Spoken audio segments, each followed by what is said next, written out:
When an alien patrol killed a single human parent defending their child, they thought it was a small, forgettable act of conquest. They didn't understand humanity. They didn't understand Earth. That one act of cruelty would ignite something no galactic empire could contain. The fury of 8 billion hearts beating as one. When a human dies protecting their child, the universe learns what vengeance truly means. 1. The incident. The aliens called themselves the Vorake Dominion, a vast empire stretching across 7 arms of the spiral. To them, humanity was a newly discovered species, primitive but promising, inhabiting a lush blue world near the galactic rim. The Vorake came not to negotiate, but to claim. They landed first on the colony world of Eden 3, a fledgling human outpost built to mirror Earth's skies and seas. It was there that the tragedy happened. An alien patrol found a family outside the settlement, a father and his young daughter, collecting samples along a stream. When the patrol demanded obedience, the father stood between his child and the soldiers. He didn't raise a weapon, he only raised his voice. "You don't touch her." The aliens fired. Once, the child lived. The father did not. They left the body where it fell. To them, it was an efficient reminder of dominance. But the transmission, the recording, reached Earth. 2. The broadcast. Within hours, the video spread across every network. The moment of his death, the scream of the child, the unflinching cruelty, every second was burned into human memory. Politicians demanded restraint.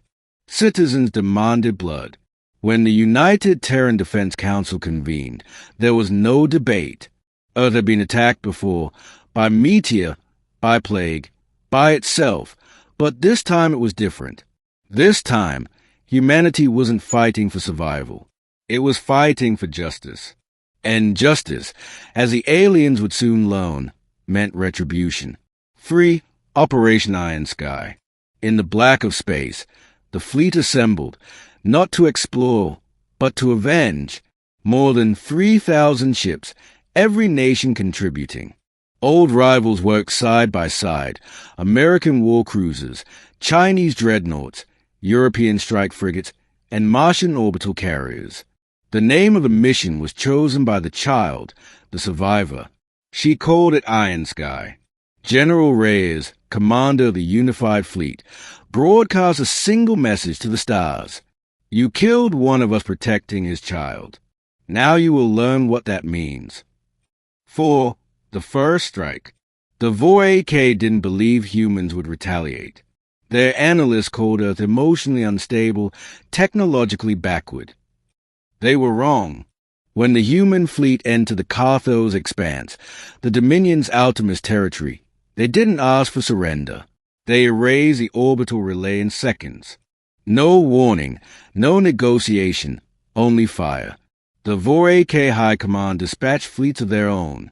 Vast warships the size of cities, bristling with plasma cannons and gravity torpedoes. And yet, they fell. Human ships fought with fury and precision. They didn't just shoot, they hunted. For every destroyed colony, humanity bombarded a star fortress.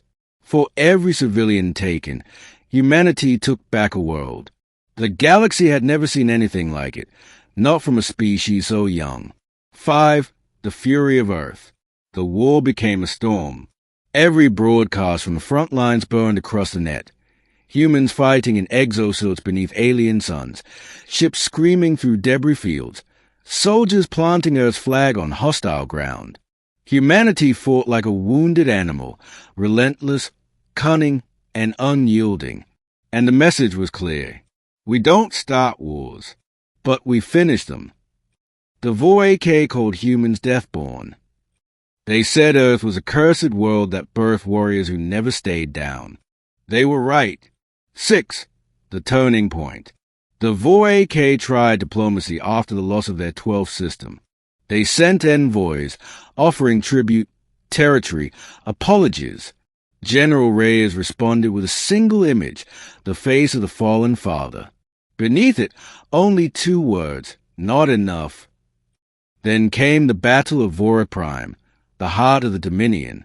The human fleet arrived through wormholes hacked from Voray-K technology itself, a feat the aliens thought impossible.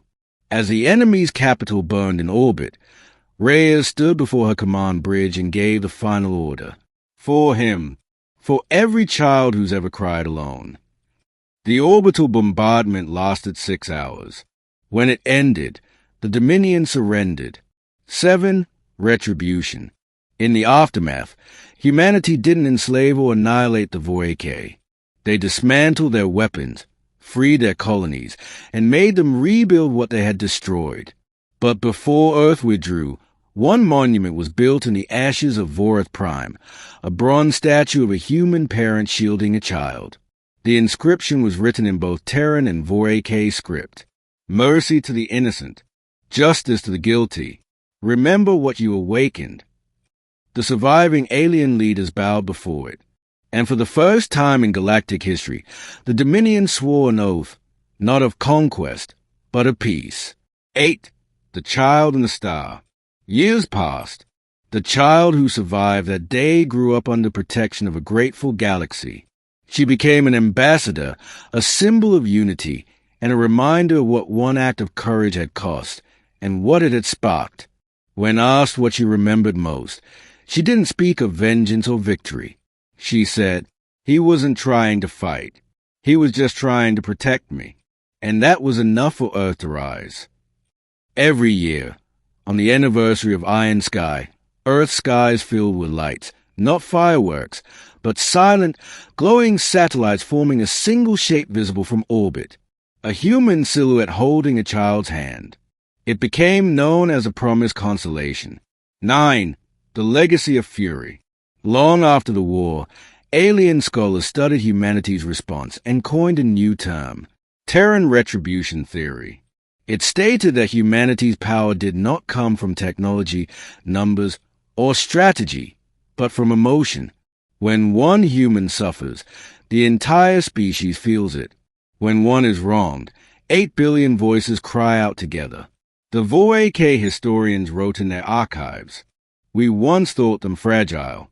We now know they are flame, quiet until provoked, unstoppable once ignited." And across the stars, a saying was born, "Never make Earth angry." Globe showing Europe-Africa epilogue. A single human died protecting their child, and the universe trembled. The Voray-K learned that mercy can be owned, but vengeance must be survived. And humanity learned something too, that their greatest weapon was not steel or plasma, but love, love fierce enough to burn worlds. When the galaxies speak of retribution, they no longer think of empires, armies. They think of Earth. They think of a parent who stood, unarmed, against the impossible. And they remember the fury that followed.